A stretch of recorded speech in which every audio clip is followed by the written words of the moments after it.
अनंत टिप्या refresh व्हा।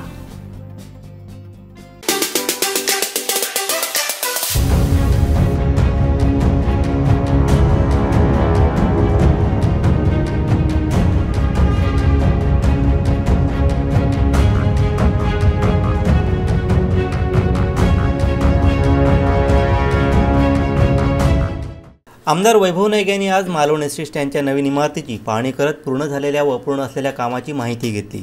डिसेंबरपर्यंत हे काम पूर्ण करण्याच्या सूचना आमदार वैभव नाईक यांनी एसटीचे विभाग नियंत्रक अभिजित पाटील यांना दिल्या आहेत। मालवण एसटी स्टँडमध्ये सिनेमागृह प्रस्तावित आहे। दुसऱ्या टप्प्यात सिनेमागृहाचं काम मंजूर करून लवकरात लवकर त्याची टेंडर प्रक्रिया केली जाईल असं आमदार वैभव नाईक यांनी यावेळी सांगितलं।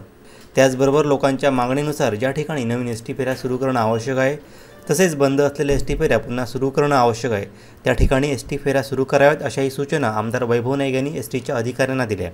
यावेळी एसटी स्टँडमधील विद्यार्थी व नागरिकांशी आमदार वैभव नाईक यांनी चर्चा करून त्यांच्या समस्या जाणून घेत त्या सोडवण्याची ग्वाही दिली। यावेळी एसटीचे विभाग नियंत्रक अभिजित पाटील, शिवसेना उद्धव बाळासाहेब ठाकरे पक्षाचे मालवण तालुका प्रमुख हरी खोबरेकर, माजी बांधकाम सभापती मंदार केणी यासह पदाधिकारी कार्यकर्ते उपस्थित होते। आमचे दिवसभरातले सर्व अपडेट्स, ताज्या घडामोडी आणि थेट लाईव्ह पाहण्यासाठी सबस्क्राइब करा, लाईक करा कोकणचं नंबर 1 महा चॅनल कोकण 7 लाईव्हचं YouTube चॅनल।